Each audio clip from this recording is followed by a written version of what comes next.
Hey y'all, welcome back to Shady Conversations, where we speak the truths most women keep tucked away. I'm your host, the Legacy Curator, Shaina Mowatt. Whether it's your first time tuning in or you've been riding with me since the beginning, this platform is all about shamelessly amplifying the unspoken truths of womanhood, and today's episode is another step on that journey. Let's get into it.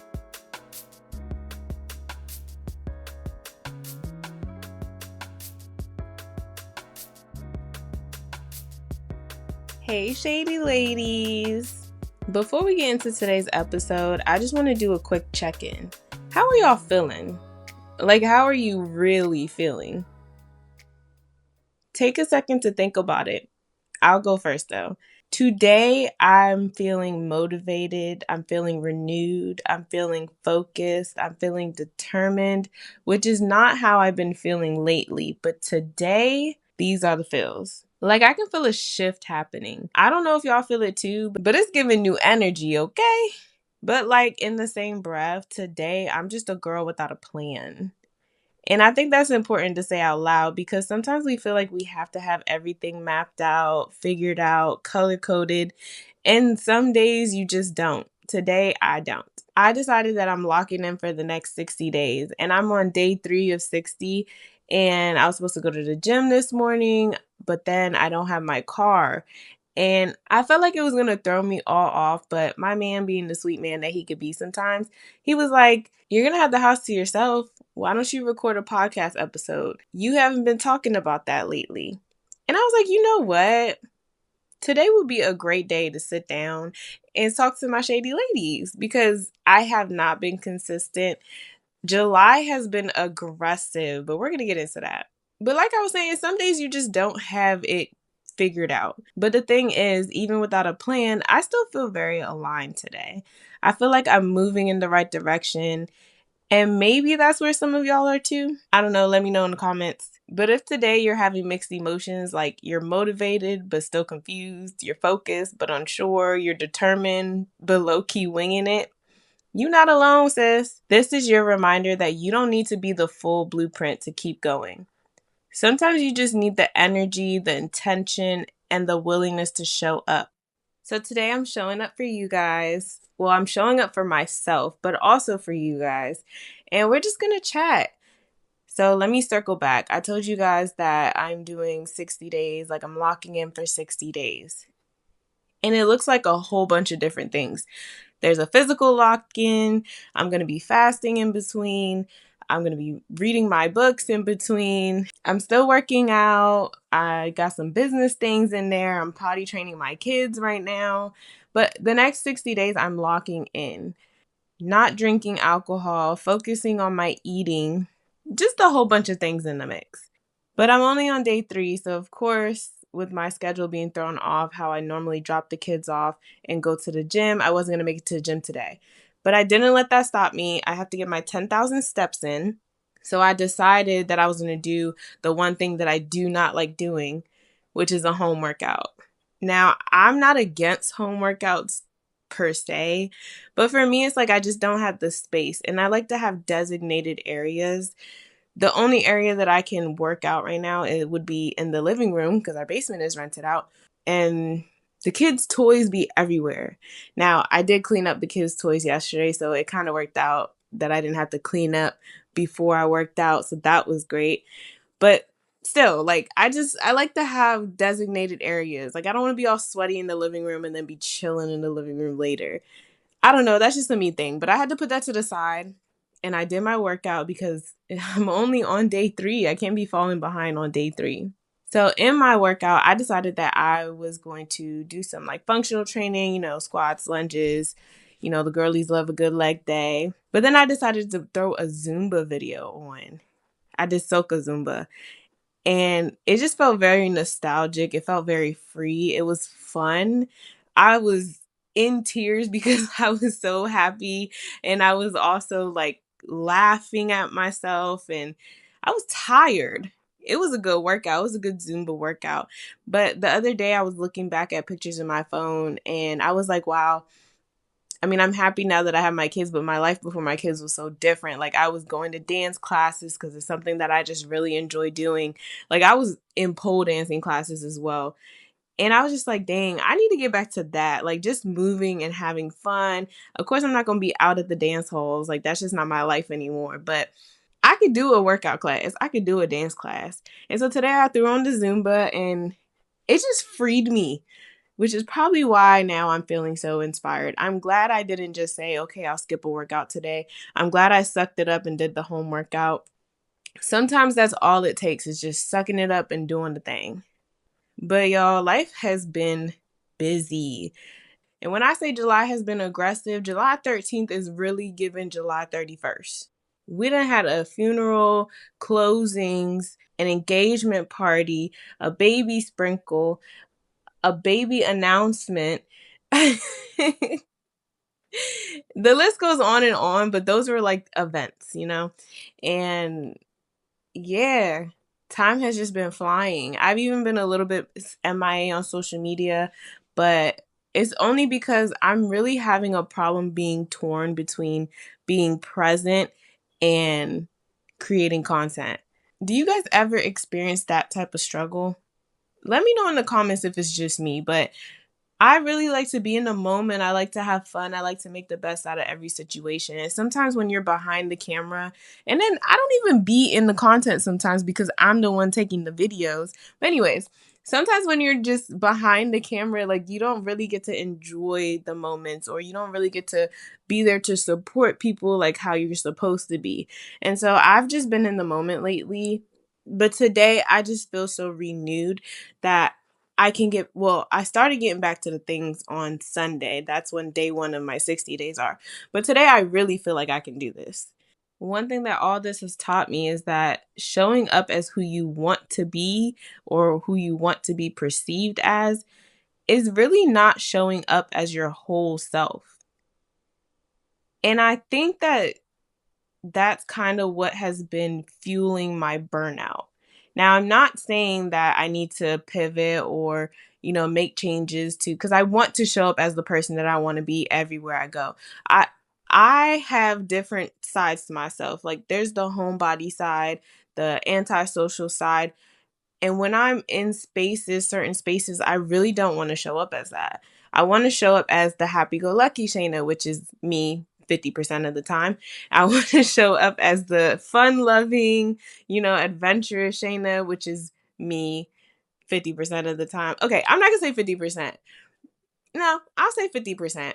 Because sometimes I just like to chill. And sometimes I really like to be involved. So I think that, y'all been hearing me talk about my burnout that I'm experiencing. I think that that's kind of had fueled my burnout, but I'm glad that I'm able to recognize that because then it kind of tells me that again, back to what I used to say all the time is that my emotions and the way that I'm feeling is not really what is. I'm doing all the things. I'm being the person that I want to be. The burnout is a state of mind in a sense. I don't know. I still have to work through that. But this is just something that I've realized with this aggressive July that we're having. At the end of the day, the person that you want to show up as should be the person that you like versus the person that other people like. Because that's the difference between being authentic and performative. So like I said, I am a homebody and I like to chill and I like to relax. But when I go in spaces, I'm also a fun-loving, outgoing, adventurous person. And I like that version of me. I really enjoy that version of me. The homebody, she's a procrastinator. She's antisocial. And I don't hate that version of me, but there comes balance. I just really, really enjoy the happy-go-lucky fun Shaina. So when I show up in spaces, if I'm being the version of me that I like, it makes it much easier to say, no matter how I'm feeling, no matter what burnout I'm experiencing, I'm doing this because this is who I am. Versus I'm doing this because this is what other people need for me. I think it's more draining trying to be the person that other people want you to be. But if you're the person that you want to be, now your cup is more full and you can pour into other people better. Does that make sense to you guys?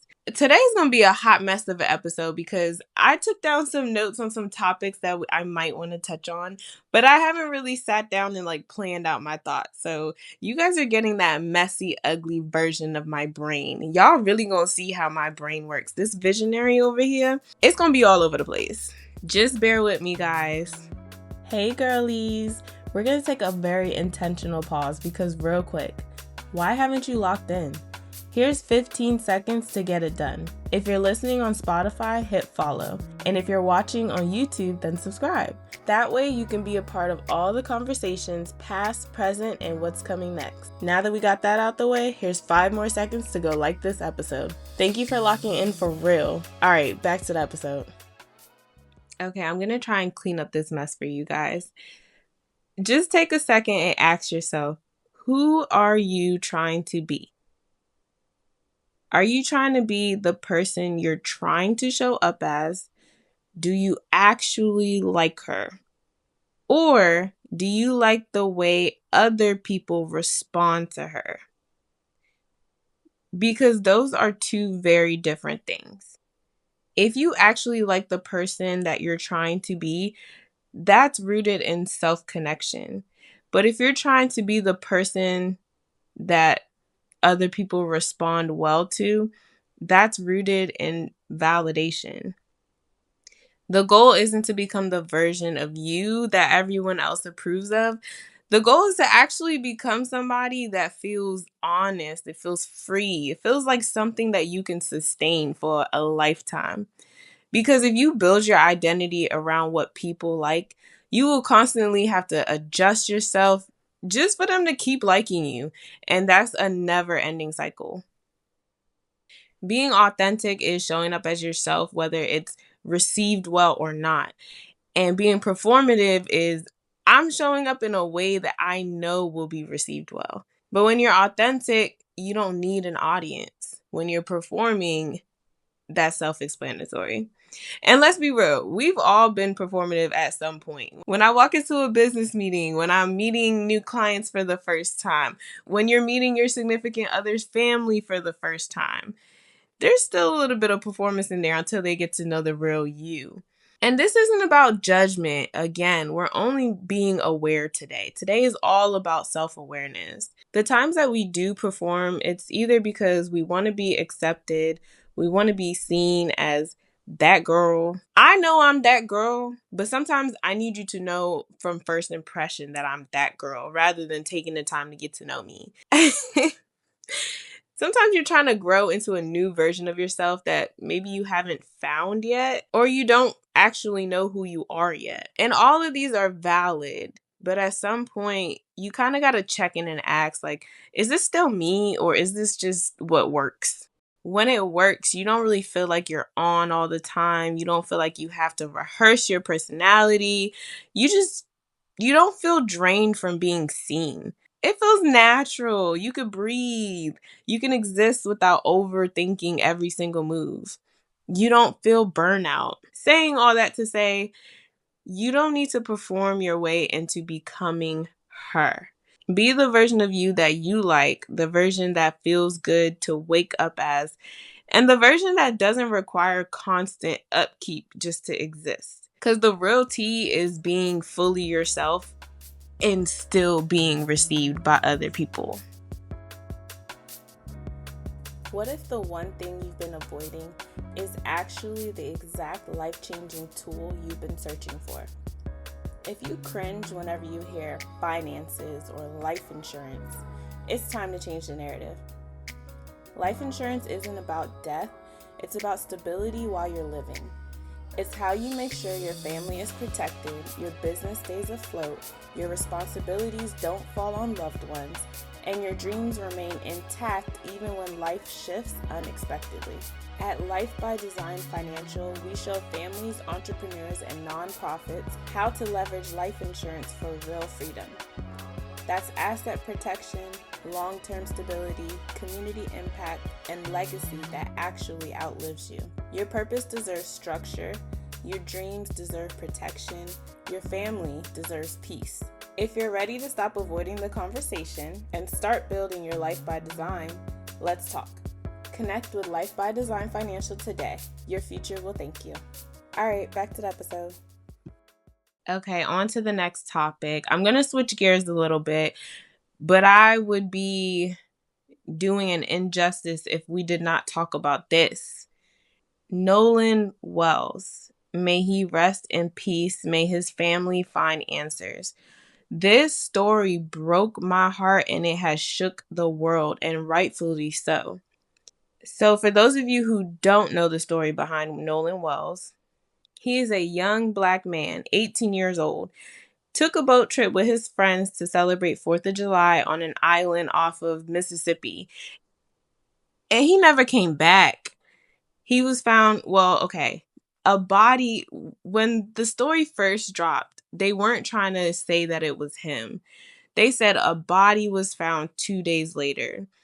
The parents confirmed that it was Nolan, but the sheriff's department and everybody said, well, we still need to run DNA tests. Like, they're trying to buy some time to clean up this story or whatever the case be.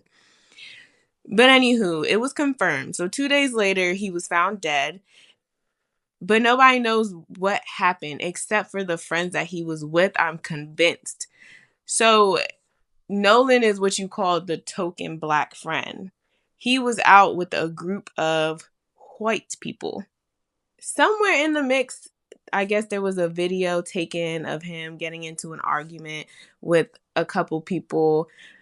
You know, I haven't seen the video. I'm not a news reporter. I wasn't there, and I don't want to do the family any injustice by reporting it wrong. But from what I've been reading, it says that Nolan was kind of in a bit of an altercation or a heated discussion. And then, according to the friends and the sheriff, the story that they're trying to spin is that Nolan walked off with some girl. The girl later confirmed that she did see him, but he went back to his friends. And so, okay, he went back to his friends. Now they're saying that he said that they should just go and he was going to stay on the island. But this is the thing. All of the friends, the white friends, made it home safely that night. And Nolan did not make it home safe. His cell phone and his keys were with his friends, but he was not with his friends. I'm not going to say what is and what was, but it's not looking good. And I feel like I know. And if you are of my community, my culture, you know. But the truth has not been released yet. So the question of today is, are you allowing your child to be the token Black friend? And this is not to say anything about Nolan's parents. I'm just asking the question. So from my point of view, I am raising Black children.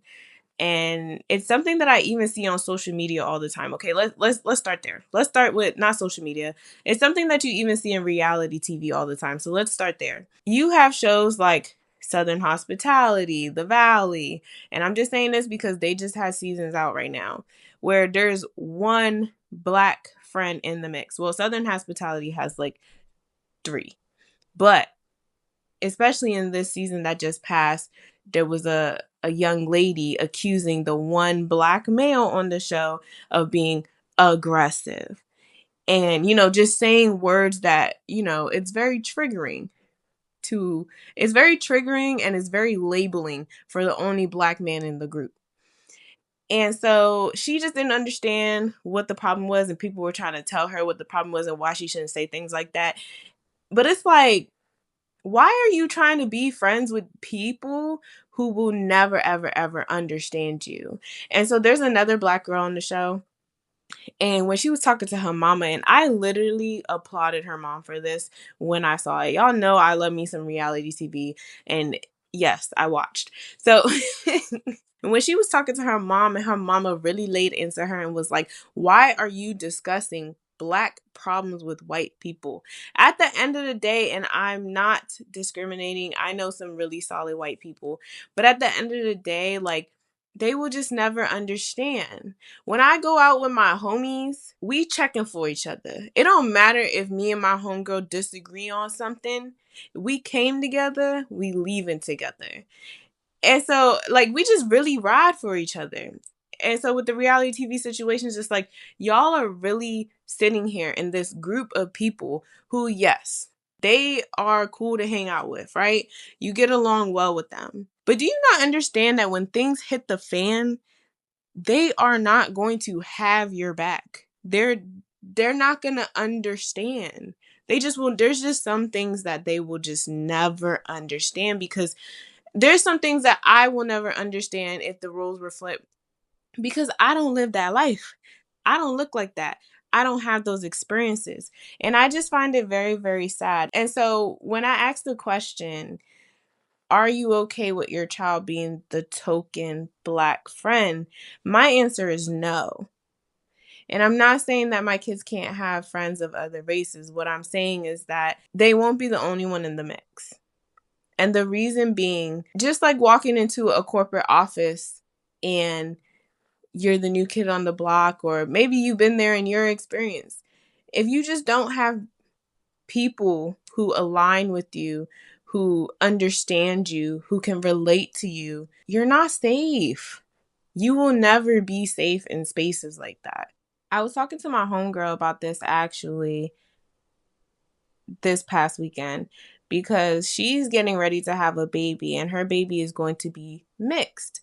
And she told me that her and her husband had to have the conversation. I'm not going to get into the conversation, but I mean, just bringing awareness. Like, they had to have the conversation that their child is going to be dealing with a lot of these things. Yes, we live in a new day and time, and we would like to think that racism and inclusion, exclusion, things like that just don't exist, but it does wholeheartedly exist. And I mean, it's a whole nother avenue when you're a mixed child, but when you are in the culture and you're of the culture, you just know, and it's heartbreaking. I live in Maryland. I'm not famous. I mean, I'm somebody if you ask me, but I ain't I ain't nobody. And I know.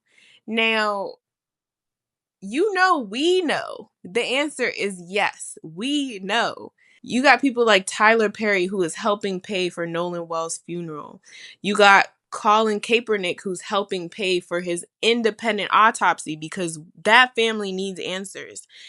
And you got Spike Lee, who's showing up to the news conference just in support of the Wells family. Did they know the Wells family before? No, they did not. But we know that justice needs to be served. Something ain't adding up.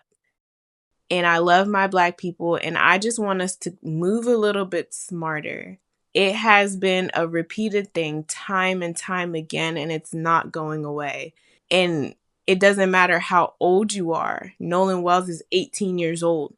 18 years old. I don't know. I want y'all's thoughts on this. Are you guys okay with your child being the token Black friend? And I'm really hoping that we get justice for Nolan Wells. And I'm following up on this story. I'm just hoping that this story just does not fall by the wayside, because it's very devastating. And I'm not going to get into too much. I'm not going to say too much because I don't want to be disrespectful to the family. I don't know the story.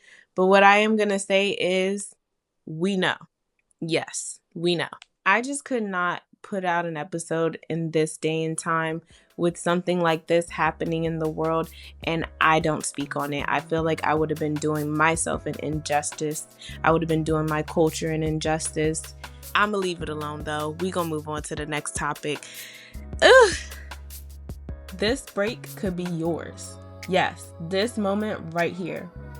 If you're a brand, business, or creative building with purpose and looking to connect with the community that actually listens, Shady Conversations is your space. We don't do random ads over here. We collaborate with brands that align, care about impact, and want to grow with us. Your brand could be featured right here during our episodes.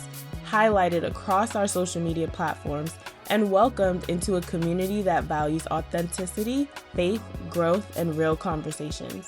If you've been looking for a sign to put your brand in rooms where intention meets influence, this is it. Like I said, this break right here could be yours. Email that'ssoshaina@yahoo.com to find out how you can become a Shady sponsor. And let's build something meaningful together. All right, back to the episode. I feel like right now I'm just kind of dumping out all these different topics that be in my brain. And a lot of these things I haven't even discussed with anybody else. It's mostly just been conversations with myself. And y'all know I love me a good conversation with myself. I love me a good realization. I love me a good growth moment. And I'm just sharing it with you guys, but that's okay because that's what we're here for. We're here to discuss the things that we don't really talk about with other people, with each other. So I recently have experienced a growth test. My growth was tested, and your growth will be tested too. Because have you ever noticed that the moment that you start praying for you're praying for more growth, you're praying for healing, you're praying for strength, is exactly when you get put in a situation or you experience a life change or a life event that requires you to actually use the growth lessons that you and God had worked through in the past. We be steady praying, God help me heal, God help me grow, God help me make me better. But what we don't actually realize all the time is that growth doesn't just come as a feeling, it is a test. It's not punishment, but before you get to pass a class in school, you got to take a test to show that you learned what you needed to learn. Because how else would you know that you actually retained the lesson if you're never actually placed back in a situation that used to break you? Okay, so let me give you an example. And this is not me making everything about me, but while other people are experiencing life, if you are in my life, I am also experiencing life with you. So my man's grandma passed away. May she rest in peace. And the hardest thing for me is dealing with loss and with grief and going to funerals and going to burial grounds, not just because of the person who passed, but also because I feel the weight of the hurt and the emotions from my experiences with loss. Now, I did know his grandma. She was always so sweet to me as a little girl. Her and my mom were super close. Like, she's touched so many people's lives. But of course, my relationship with her is not his relationship with her. That's his grandma. And so I really just wanted to put my feelings with loss to the side and just show support in the best way that I could. Now, me and him have two different ways of dealing with loss. And I'm not, not too much on my man. I'm not going to speak on everything, but he goes through it. A lot of people feel like he doesn't feel. He feels, okay? He feels. But I just wanted to make sure that I was being the biggest support that I could be to him. And so I went and I did all the things. And normally I draw the line at going to the burial grounds. But I went to the burial grounds and I stood next to him. And, I am glad that I was able to support him.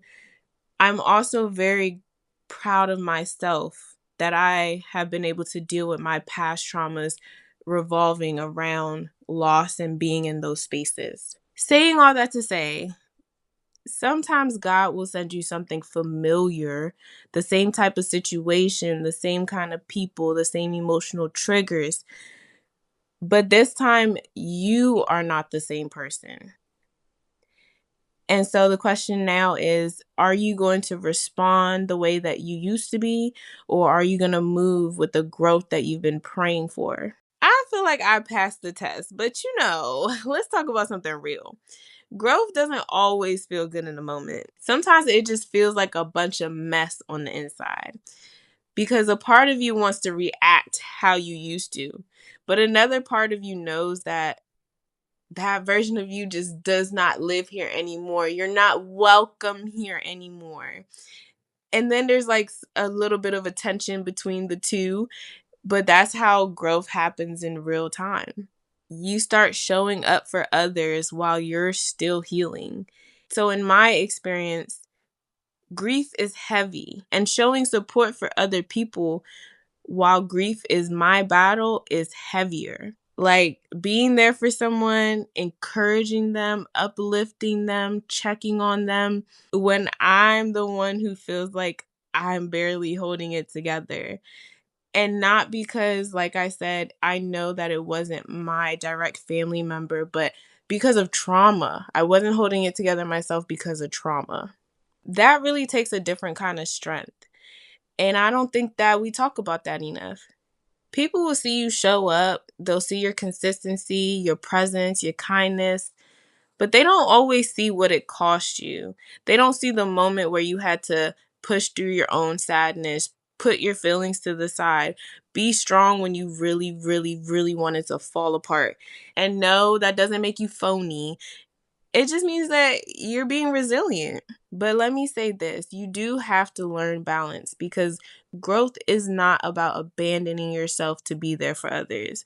Yes, you can show up for people, but you also have to ask yourself, am I showing up for me too? Because you just cannot pour from a place that's depleted. And so in those moments like the one that I had, I think that God wasn't just testing my strength. He was teaching me compassion. He was teaching me patience. He was teaching me emotional maturity and also some boundaries. And sometimes he's really just putting a mirror up in front of your face just so that you can see yourself how strong you've actually become. So if you're feeling like you're being tested right now, if life feels like it's a little heavier than usual, but you're being asked to show up in ways that are stretching you, don't immediately think, why is this happening to me? Ask yourself, what is this trying to show me about who I've become? You can't really prove your growth in the easy moments. Your growth really shows in how you handle the hard moments. The biggest sign that you've grown is that you start responding with grace in situations that used to get a completely different version of you. Hey girlies, we're going to take a very intentional pause because real quick, why haven't you locked in? Here's 15 seconds to get it done. If you're listening on Spotify, hit follow. And if you're watching on YouTube, then subscribe. That way you can be a part of all the conversations, past, present, and what's coming next. Now that we got that out the way, here's 5 more seconds to go like this episode. Thank you for locking in for real. All right, back to the episode. So while we're on the topic of growth, let's talk about changing and choosing and why people struggle with it. A lot of people don't admit this, but nothing makes people more uncomfortable than another person's ability to change and choose differently. At any given time, you are allowed to pivot. And I really need y'all to hear me when I say this. You are allowed on any given day to wrap up production on one version of your life and move on to the next. You don't need no long explanation. You don't need no explanation. No over justifying, no dragging it out for approval. Like the same way a show ends a season, that's how you can end a chapter of your life. And in the future, if you decide to look back and go back or don't, that's your choice too. Let me give y'all an example. Rihanna leaving music. Everybody is like, yo, when's she going back to music? But Riri is doing her big one and she is living her best life. She is building an empire. She is creating life, literally. Like, she is good and she's allowed to do so. People be so mad at her. But what really struck this conversation for me was the Carrie Hilson interview that she did on Keep It Positive, Sweetie, because she mentioned how she really lost fans. She lost connections with people that she did business with. Family members were mad at her. Friends were mad at her when she decided to leave music. But she's okay. Like, they are okay. So the part that I don't understand is, why do people get so uncomfortable when you decide to choose for yourself? Why do people get mad when someone else makes a choice for their own life? Especially when it's not affecting your pockets and it's not affecting your health. You're still making money and you're still breathing and walking and living your life. So let's really break this down. The person who's choosing differently didn't take money out your account. didn't harm you, didn't stop your life. So what is it really? And so what I really think is that it's not about the choice.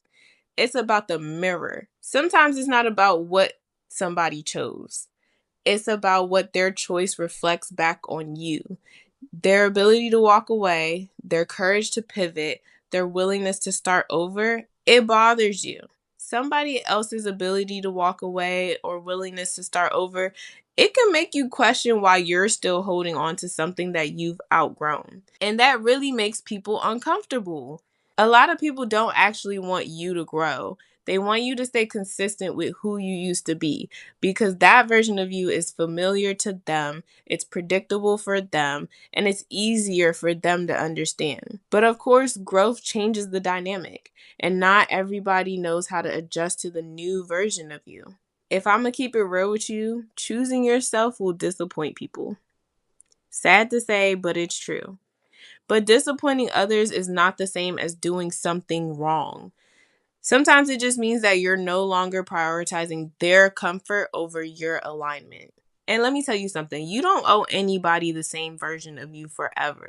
You don't owe people the same mindset. You don't owe people the same goals. You don't owe people the same access, emphasis on the access. And you definitely don't owe people the same energy, especially if you've grown from it. You've grown past it. There's so much freedom in realizing that I can choose again and again and again if I want to. I can wake up and decide that this no longer fits me. This right here is no longer aligned.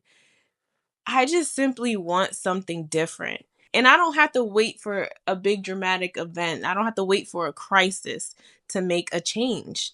But let's also talk about how people will say, well, don't look back. You move forward, just keep moving forward.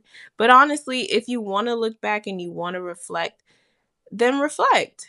Just don't get stuck there if your choice is to never go back there. Looking back is for clarity. And if you choose, for example, how Rihanna and Carrie Hilson left music, if you choose to one day go back, that's fine too. You are allowed to end a journey, and you are also allowed to restart a journey at a later time in life when it's right for you. You are the only person that has to give yourself permission. So I'm going to just say, if you're in a season where you feel like you're outgrowing something, you're ready to pivot, you're ready to choose differently, let this be your confirmation that you're allowed to end things that no longer align.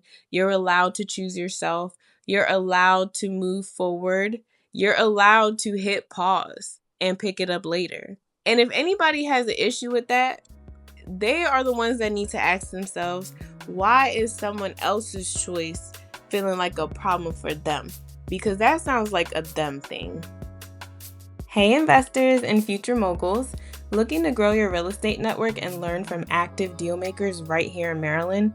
Well, your host, the Legacy Curator, Shaina Mowatt, and my team at First Step Financial Services have launched a Real Estate Investors Club. This is not your average sit and take notes meetup. Nah, this is real conversations, real strategies, real funding, and real deal makers linking up in real time.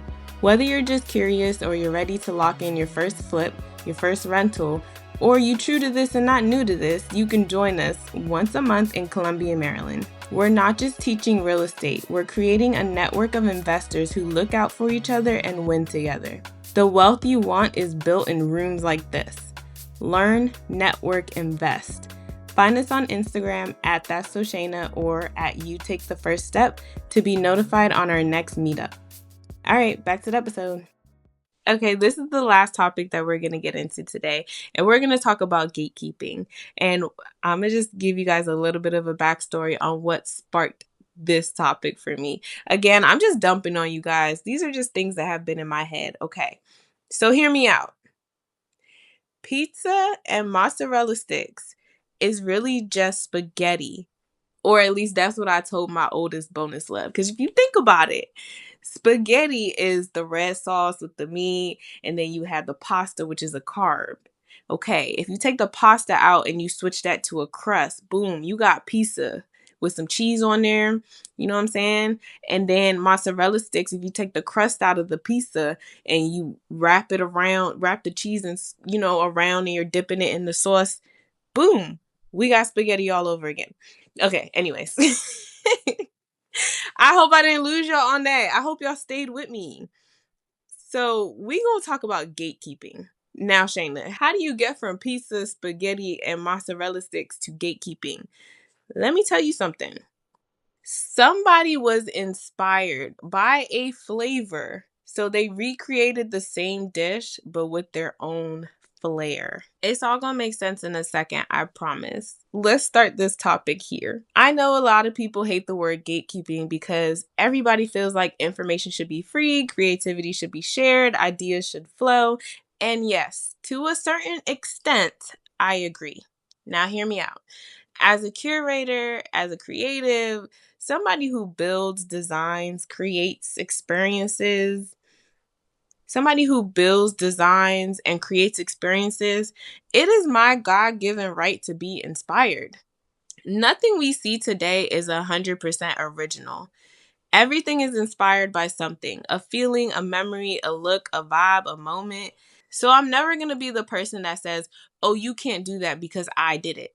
No, create, be inspired. That's how creativity flows. Now, there's a difference between inspiration and straight up jacking somebody. And please do not act confused about the difference. Inspiration is, I love this. Let me create my version of it. And jacking is, let me copy this exactly, even though this ain't my vibe. Because some of y'all be doing stuff that don't even align with your brand, your personality, your audience. And baby, it shows. Now, they say imitation is the highest form of flattery. And yes, it is. But let's go ahead and finish that thought. It's only flattery when there's still respect. There's still originality and acknowledgement attached to it. Because at some point it stops being flattery and it starts feeling like you're watching yourself get cloned in real time. Now, here's where I'm going to stand on it. When it comes to business, it's different. If you see me doing something, an event concept, a design, a theme, you see a baker creating a certain cake style, a curated experience, whatever the case is, this is business. And you're like, oh my God, I love that. I want that. Why would you take that idea and go give your money to somebody else to recreate it? Let that sit. Like, let's just be real. That's not inspiration. That's outsourcing my creativity or a baker's creativity or an artist's creativity. And that's wild because you trusted my vision enough to want it, but not enough to support me and my endeavors. And I'm not saying this from a bitter place. I'm saying this from, again, an awareness place. We're just talking about awareness today because a lot of people don't even realize that they're doing it. They think, I just showed a picture of what I want. But what you're actually doing is bypassing the person who created the standard you're now asking for. Okay, we're honest here. I'm a little bit of a hypocrite when it comes to things like getting my nails done. I will bring a picture of some nails that I saw online to my nail tech because she is the only person that does my nails, okay? But even then, I'll bring her a picture and it never looks exactly like what somebody else did. And this is just the artist in her. She recreates it. You get the same vibe, the same design, but it's gonna have her own spin on it. It's gonna have her own style on it. Okay, I'm a little bit of a hypocrite. But what I will never do is see an artist who painted a beautiful picture and I'm like, ooh, I want that in my living room. And I go take it to another artist and say, hey, paint this picture for me. I want it in my living room. No, I'm going to support the original artist who made it. And if I can't afford it, then it just doesn't belong in my living room. If you're inspired by someone's specific work, this is what respect looks like. You book them, you support them, you credit them, or you take that inspiration and make it your own. But don't just copy and paste and redirect the check. Now, okay, let's go deeper for a second. Sometimes people do this. They think it'll be cheaper somewhere else. Like I said, if I can't afford that picture, if I can't afford that painting, I'm not going to get it. But some people will be like, it'll just be cheaper somewhere else. Or they just don't see the creative as valuable. Okay, understandable. But also, sometimes people just don't understand the process behind what they're asking for. But creativity is not just the final product, it's the vision, it's the experience, it's the execution, it's the detail, it's the mind behind it. And this is also a message for my creatives. You don't need to gatekeep out of fear, but you do need to stand in your value, because the right people aren't going to shop your vision around. They're just going to come straight to you. Okay, so how did we get from pizza and mozzarella sticks and spaghetti to this? I don't know which came first, the chicken or the egg. But what I do know is somebody had that spaghetti, shared it with the world, and somebody went and recreated it from the inspiration of the flavors and made it their own with a pizza crust or with a breaded coating. Mwah, chef's kiss. If y'all can't tell, I love like cheesy red sauce foods. Anyways, I'm getting off topic. I'm going to just leave it here. Inspiration, it builds culture, but integrity is what sustains it and keeps it going. So be inspired, create boldly, support intentionally, and please just stop playing copy and paste with people's purpose. Be the pizza or the mozzarella stick in a spaghetti world. I think I need to coin that. That belongs on a shirt or something. This episode is brought to you by me, your legacy curator, Shaina Mowatt. I'm not just here to talk about growth, identity, and purpose. I help you build the life you're praying for in real time. As a real estate professional, mortgage originator, and financial strategist, I guide individuals and families through the decisions that shape legacy. From purchasing a home to restructuring debt, to creating a financial plan that feels doable, intentional, and God-led. Whether you're buying your first home, trying to understand what you can actually qualify for, wanting to utilize real estate as a wealth building tool, preparing for a new season financially, or just tired of trying to figure it out alone, I'm here to help you move from overwhelmed to over-prepared. If you're ready to stop guessing and start building, you can connect with me directly at yourlegacycurator.com or click the link in the show notes. Because legacy isn't something you leave behind, it's something you're building right now. All right, back to the episode. Okay, I probably stressed you guys out on this episode because I was all over the place. But let me know in the comments if you guys have any thoughts or you guys want to share anything about any of these topics that I touched on. Let's keep this conversation going. Okay, so really quickly before I let y'all go for real, it's time for announcements. Y'all, the second half readathon is in full effect. Now, it is the middle of July. We are July 13th. And I have yet to get past the introduction of the book that I am reading, which is No One is Self-Made by Dr. Key Howman. But I told you guys, I am locked in. I am on day 3 of 60, and that book will be done by the end of this month, and I will be on to a next book next month. I can't tell you guys how it's going because, like I said, I've only read the introduction so far. But now that life is now that I'm starting to catch up with my schedule and time, I'm going to dive into it. And the next time you hear my voice, we'll be talking a little bit about it. But if you really want to hear about it, you need to join the group chat on Instagram. And let me know what you guys are reading because I need suggestions for the next 5 months. This is book 1 of 6. I got 5 more books to read before the end of the year. I need suggestions.